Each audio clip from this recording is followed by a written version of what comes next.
Baik, Assalamualaikum warahmatullahi wabarakatuh. Ngapunten Prof. Quraisy Shihab sama Gus Baha. Pertanyaan saya sebenarnya ada dua, cuma Nama dulu, nama dari Prodi Fakultas mana? Perkenalkan, saya Samiana Sitatu Zahro dari Fakultas Biologi. Seperti itu. Pertanyaan saya sebenarnya ada dua, namun sepertinya yang pertama sama seperti teman-teman yang lain. Jadi saya lanjutkan ke pertanyaan yang kedua.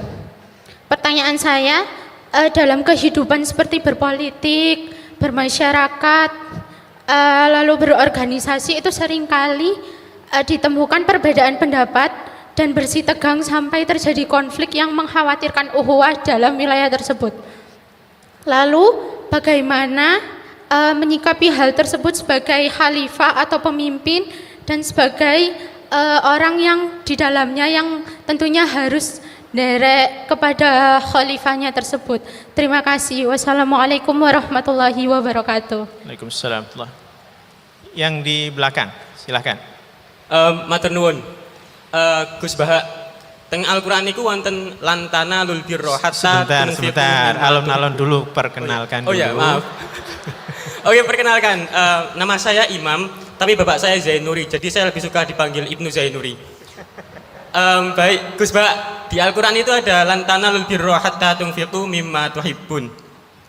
Engkau tidak akan menemukan kebenaran hingga engkau menginfakkan apa yang engkau sukai. Nah, dalam rangka menjalin islah antara Gus Baha dengan saya, apa boleh bila peci kita tukeran? Matur nuwun. Oke, langsung dijawab sama Gus Baha. Ini korban tamak ini.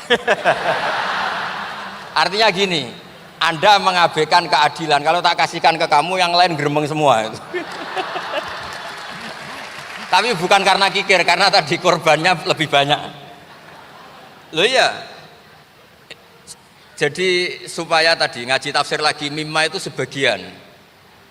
Jadi ini ya harus jaga, saya kikir ya enggak, tapi saya ada adil ya jangan. Ini orang yang dekat saya aja enggak akan saya kasih peci saya ini, nanti yang lainnya bisa gerung. Ya udah cukup itu. Dan sampean juga enggak nanya dulu apa peci itu termasuk yang sangat beliau cintai. Jadi kalau enggak kan ya enggak ada risiko apa-apa. Baik, penanya berikutnya, Bapak yang sudah di tengah.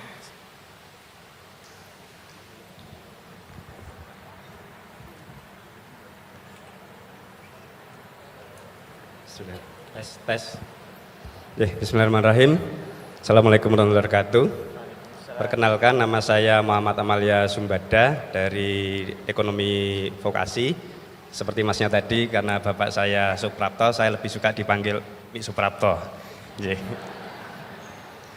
Ini saya tulis di depan.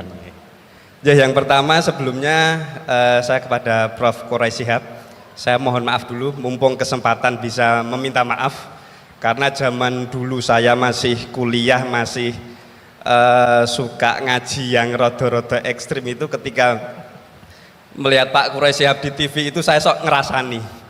Kok gini tolin nafsir kayak gitu. Jadi mohon maaf lahir batin ya Pak Quraisy.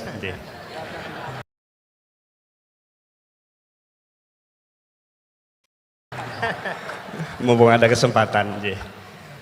Baik,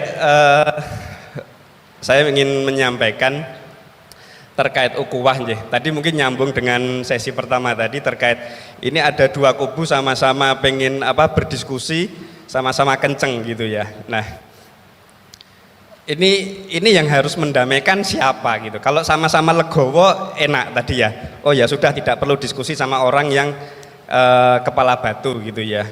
Terus kalau misalnya di levelnya UGM ini kebetulan alhamdulillah Bu Rektor, Bu Ova hadir di sini. Jadi misalnya ada polemik di UGM yang tendik bilang oh dosen tuh begini, yang dosen bilang tendik tuh begini. Yang mahasiswa nyalah ke dosennya, dosen tuh begini, yang dosennya nyalah ke.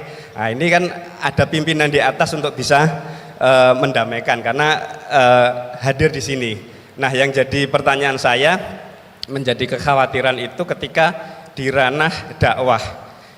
Apakah umat ini memang ini ujiannya umat untuk melihat para alim ulama ini saling serang.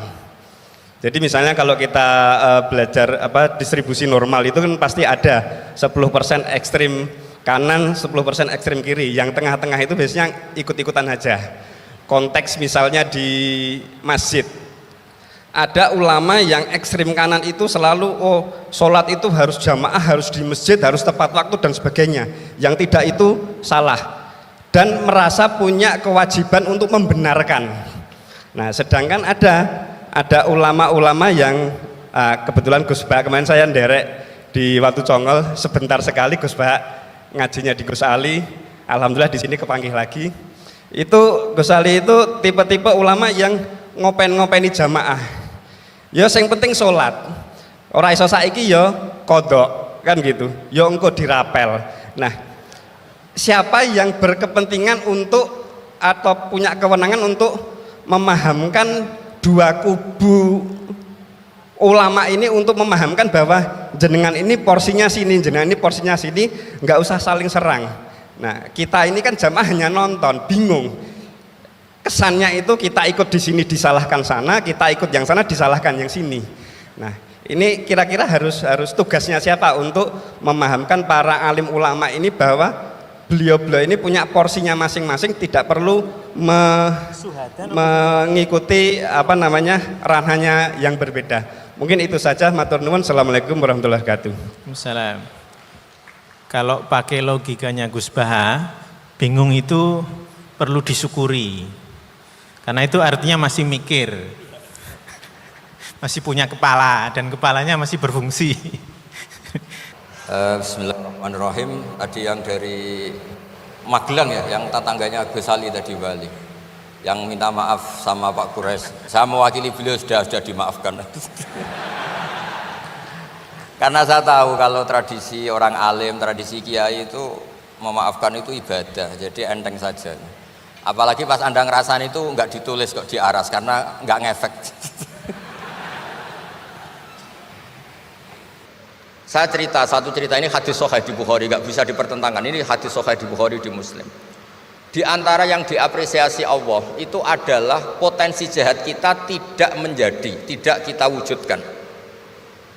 Kalau seluruh rakyat Indonesia, tidak usah seluruh, 1/4 kita ini maling semua. Itu negara miskin kok, karena biayai kita di penjara 2 tahun, 3 tahun. Separuh kita mentalnya membunuh, habis Indonesia. 1/4 saja, 1/3 saja, 1/8 saja punya mental killer, itu habis Indonesia. Ketika rakyat kita, ketika tetangga kita, masyarakat kita tidak melakukan kejahatan, itu ketertiban yang sejati. Maka semua bentuk ketidakkriminalan yang dilakukan oleh rakyat Indonesia itu awal dari aset bangsa ini. Coba kalau semua orang mencuri, habis negara untuk biayai di penjara. Semua orang kriminal, berkahnya mereka tidak melakukan, Indonesia baik-baik saja. Sebab itu ketika ada sekian kebaikan, Nabi terakhir ngendikan apa? Takufu syarroka anin nas fa innaha shadaqatun minka ala nafsik. Potensi jahat kamu jangan kamu lakukan, itu sudah menolong peradaban. Para gadis tetap gadis karena nggak diperkosa. Orang yang punya kambing satu tetap punya kambing satu karena nggak dicuri. Orang yang berkarir tidak terhenti karena karakternya nggak dibunuh, tidak dihujat, tidak dihentikan, tidak disetop oleh cibiran, oleh bulian. Maka di antara 7 orang yang dilindungi Allah, fi dzillihi yauma la dzilla illa dzilluh, itu Nabi hanya cerita orang yang nggak jadi. Di antara yang diceritakan Nabi dalam sebuah hadis, saya ini lelaki sejati, sangat mencintai sepupu saya, dan saya mau ngumpuli dia, tidak mau sampai saya kasih uang 100 dinar. Setelah saya kasih 100 dinar, saya ingin ngumpuli dia dengan cara salah tentu. Dia gak mau dan berpesan, la tafuddal khatam illa bihaqqi. Kamu jangan ngumpuli saya sebelum nikah. Singkat cerita, pemuda ini gak jadi melakukan hal yang nista, yang gak benar. Itu sama Allah dijadikan wali, berkahnya nggak jadi. Jadi kalau potensi kejahatan kita tidak menimpa orang lain itu sudah luar biasa. Jangan nunggu berjasa kita dapat penghargaan setelah kita jadi kiai besar, jadi dosen UGM, jadi ini itu. Semua masyarakat kita yang menahan potensi kejahatannya itu adalah aset sejati Indonesia. Karena sekali mereka berkejahatan, entah itu mencuri, merkosa, habis. Harapan kita sebagai bangsa habis. Tapi selama ini nunggu ngapresiasi itu yang bentuknya fi'lu, yang bentuknya mereka melakukan apa, sebetulnya enggak. Tidak melakukan kejahatan itu sudah bagian dari kebaikan yang luar biasa. Terus yang terakhir tadi yang pertanyaan pemimpin muslim dan non muslim. Memang ini wilayah sensitif, tapi sebetulnya bisa dianalisis secara fikih. Ya saya ulang lagi, bisa dianalisis secara fikih Nusantara, fikih kebangsaan.